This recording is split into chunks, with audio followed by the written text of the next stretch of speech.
Jai Hind children, let's quickly take a look on whatever we have learned in our last class. Okay, I was talking to you about the Excel sheet. If you can see here,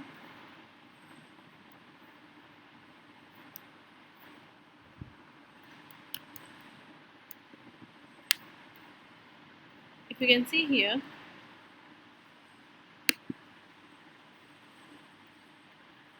now if you can see here, you have seen that this particular A, B, C, D and all are called as your column names, and 1, 2, 3, 4, etc. are called your row numbers.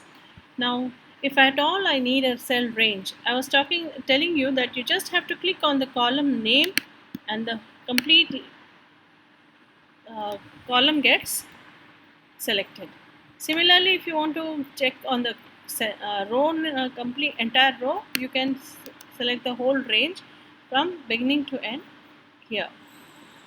And similarly, I told you the intersection of your row and column is this place, so it selects the whole sheet. Okay, just a moment.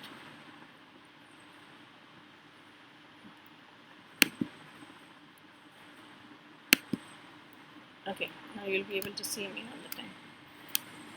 So this is how you can make the selections. Now let's see what exactly are we doing with what exactly is a formula. Children, I told you already that this is a formula bar. This is the place where you can set a formula or even write any data values for that matter. Now let's take up a quick look on, let's say I have a serial number. Okay, I'm not beautifying anything. 1, 2, 3, 4, 5. Okay, I'm just asking this for the purpose of doing it. Okay, serial number, and let's say instead of serial numbers, I'll just make it as numbers so that I can evaluate something. Numbers. Okay, numbers. This will be of, let's say,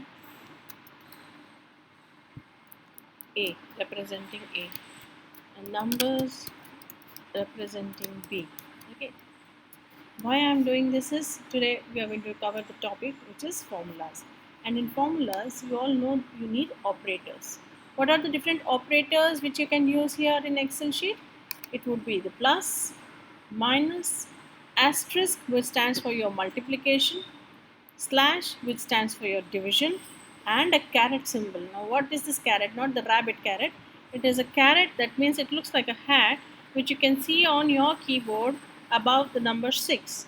Now let's see one by one what we are doing with that. Let's take a second number range.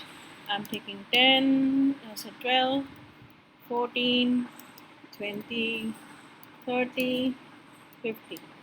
Okay, now that there are two number ranges, one ranging from 1 to 5, another ranging randomly, some few numbers are there. Now let's take up, what if I have to do addition of these two numbers? Okay, now if I have to do an addition, I need to give a formula here. How do I give formula? Can I say 1 plus 12? Let's see that. If I say 1 plus 12, it will say 1 plus 12. It's not evaluating it to 13. Now how do I get that done? Either you do it like this, or what you do is you put an equal to sign. Whenever you use a formula, remember that you have to use an equal to sign here. Okay, and then say, now you're getting 13. But what is happening? Suppose I change this to 10. Now this 10 plus 12 is still looking as 13, which is wrong. It's not the sum. The sum has to be 22. So what I do is, instead of writing it, hard coding it as 1 plus 12, what I do is I make it as the cell address. This, इसमें जो भी रहेगा ये, plus इसमें जो भी रहेगा, and then I say enter. Now did you see that? And you already have learned how to drag and copy the things. So if I drag it down, you all have all the respective. This has become B4 plus C4. This will become B5 plus C5. This will become B6 plus C6, etc., etc. You're getting it? So this is your addition. Now let's see what is subtraction and how do you do subtraction. subtraction. In subtraction, I'm taking up this cell minus this cell, and I say equal to, 10 minus 12 is minus 2. Absolutely perfect. So I drag it down. Okay. Everywhere the number A was a smaller number than the number B. So what is happening eventually? You're getting a negative number. It's fine. But the subtraction is very correct, right? So now taking up the product. If we take a product, I'm saying equals to, and I say this cell into. Now into is using asterisk here. Into this. Fine. And I copy the cells down. It copies the formula. Similarly, when I come to the division, it gives me a quotient. So quotient. To get the quotient, I'm going to say equals to this slash forward slash this. It's going to give me in decimal numbers. So you're getting this. And you may get even more smaller decimal numbers when you're going forward. Okay. So this is your quotient. Now I was talking to you about the caret also. Caret means exponentiation. Exponent. Right? Now if I say equals to, oh, this is going to be a very large number. So what I do is I am changing this to 2. Sorry, let me first change it, because you need to evaluate and see whether it is right or not. So I'm giving 2 to the power of 3. Now when I say enter keystroke after this 3, remember what happens. 2 plus 3 is 5, so addition becomes 5, subtraction becomes minus 1, products becomes 6, division becomes 1, or whatever point something, 0.6, okay, etc. But 2 to the power of 3 is 2 into 2 into 2, which evaluates to 8. Sorry, what was I? Fine, 8. So let me just do that for you. I'm saying equals to, and I say this cell, and I use the caret symbol. I'm repeating, it is above the number 6 caret. Can you see this? And 3. Did you see what happened? It has taken it as 2 to the power of 3. How does it take? 2 to the power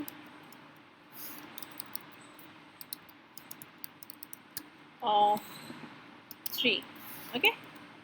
So this is the meaning. Here accordingly it comes to 2 to the power of 14, etc., etc. And since the number was very, very huge, 5 to the power of 50. So 5 into 5 into 5 into 5, you keep on doing it till 50. Then it has to be a very huge number, so it is giving into 10 to the power of 34. 8.8818 into 10 to the power of 34. Right? So don't get into much of details on calculating these. Just know how you have to use the caret symbol here. So this is about your formulas. And next, coming up to a very, very interesting topic which I would like to discuss with you, which is this cell addressing. What kind of referencing can we do? How can we refer to a cell? Cell can be referred in 3 different ways. Okay, one as an absolute referencing, the other as a relative referencing, and the third one as a mixed referencing. Okay, now what exactly is this absolute? Okay, I'll write it for you. If I write it for you, it will become easier to know. Absolute referencing, then you have relative referencing and mixed referencing. Okay, now what exactly is the absolute referencing? In absolute referencing, what happens, we do not want, like in this case, as you saw, after writing the formula, I didn't have to write it everywhere and redo the whole thing. I just took the data fill handle here. If you can see, it will form a plus mark, and drag it down. When I drag it down, the whole formula gets copied accordingly with the respective cell addresses. So this is nothing but your relative referencing. Why do I say relative referencing? Because when I click here, this is having B5, and when I click here it becomes B6. But if at all I want an absolute referencing, sometimes I may have an issue where I want everybody to get 10% of some amount, okay, and that some amount is written here in this column, 14,000, okay, and 10% of it will be, you have to start with the equal to sign, so I give a equal to sign. 10%, 10 by 100, 10%, 10 by 100 becomes 0.1 times this particular number, okay, that means 1400. Now I do not want this to be changing every time, okay. Suppose I have written 78 here, 778, 900, etc. Some numbers were there, but I want 10% only of this particular cell address. So I want to make it absolute, no changes please. If I take it just like this, what is happening? इसका 10% यहाँ निकल के आया, इसका 10% यहाँ निकल के आया, राइट. बट मुझे क्या चाहिए कि 1400 ही इन सब में आए, 1400.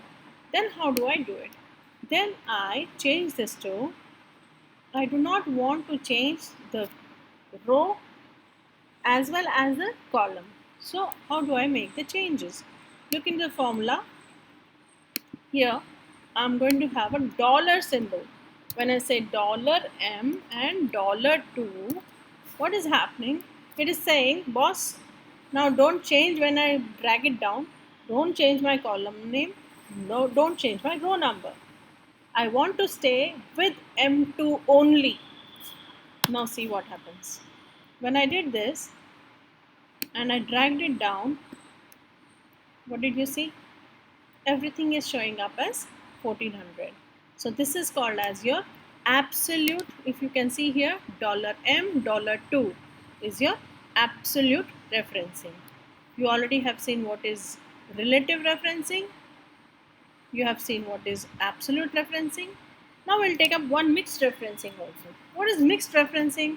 I can either have a row to be constant, okay, and the columns keep on changing, okay, or I can have a column to be constant and the row keeps on changing. Now in such cases you can have a mixed reference, something like if I say here, it may not evaluate to something good, but for a reference I'm telling you that if I say this equals to C $2, okay, C is a relative reference, $2 means the row number 2 has to be taken into consideration, okay. Now what happens? Okay, but if I drag it down, it has taken $2 as a constant, and I don't have any formula, so it is taking it. Whereas another way of writing and any other this thing mixed references, I can say $C, okay, and 2. Now 2 is becoming relative and $C is becoming constant. Now see the changes. You're saying your 2 will become 3, 4, 5, etc. But your column will remain C only. So the column is remaining C only. When you're dragging it down, this 2 has become 3. Then next one has become 4. So whatever was in 4, okay, this one, it's come here. Can you see that? So this is your mixed referencing. So thank you very much, children. Have a nice day and go through the books. textbooks are very good books, and you can just follow them once. If you have a laptop, then you can try it on your Excel. If you don't have, it's fine. Try it on your Android mobile phone. Don't pressurize your parents for getting a computer or a laptop at home. Okay. Now you can also do it do the same exercises on your Android phones, because it has Microsoft apps. So do this and enjoy. You have learned formulas today, and you have learned cell addresses or cell referencing. Right? Have a nice day. Thank you very much.